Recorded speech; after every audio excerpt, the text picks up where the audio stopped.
Nandito ako sa 7-Eleven palengke. Yan. Waiting ako kay Jason. May dinaan na lang si Jason. Yan. Meron kami dito Inay's Bake Shop. Chokes to go. Generica. Tsaka ito ice cream. Ano to?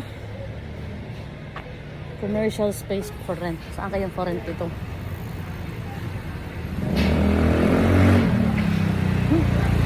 Super init. Grabe.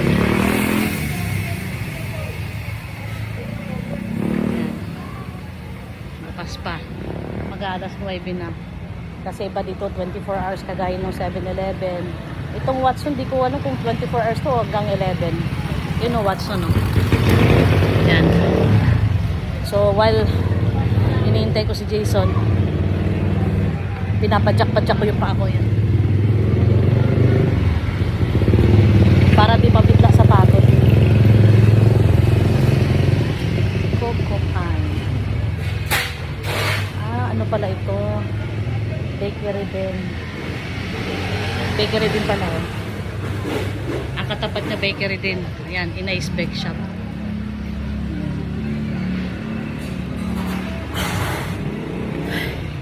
Sarap. Sobrang pawis ko.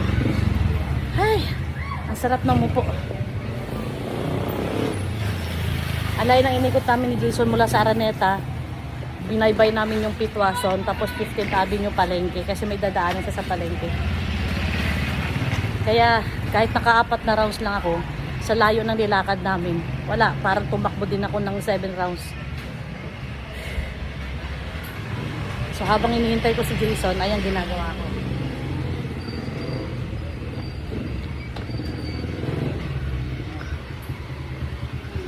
Para di mag-cramps yung ano ko, binti ko. Kasi siyempre mula sa jogging, nag-jogging ako na medyo malayo-layo, tapos bigla kang hinto, ay nako, magka-cramps ang legs mo, sobrang sakit. Kaya ginagalaw-galaw ko yung paa ko. Yan, ganito ang aming palengke sa gabi. Yan, meron din kami ng bakery. Doon, no?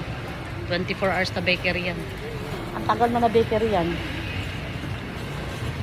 Buntis pala ako sa panganay ko, bakery na yan. Wala pa yung panganay ko, bakery na yan. Ganun katagal yan. Ang panganay ko mag-32 na. So, 32 years plus. Binubuntis ko pa siya nun. Diba? Bakery na yan. Bago pala kami mag-asawa ng asawa ko, bakery na yan. So, sabi mong mga 40 years, 45 years, meron na yung bakery na yan.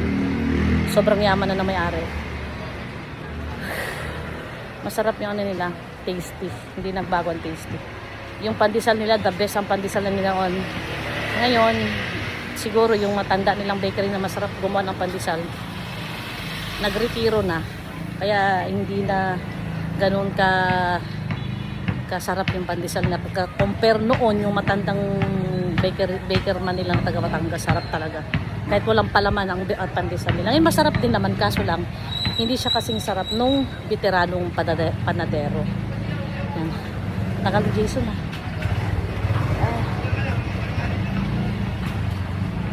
Sabi niya dito daw ako maghintay. Kaya maglalakad-lakad ako para hindi maninto ang ano ng ano ko. Dali ng dugo ko sa paa ko. Kasi baka maya mag-crunch yung paa ko.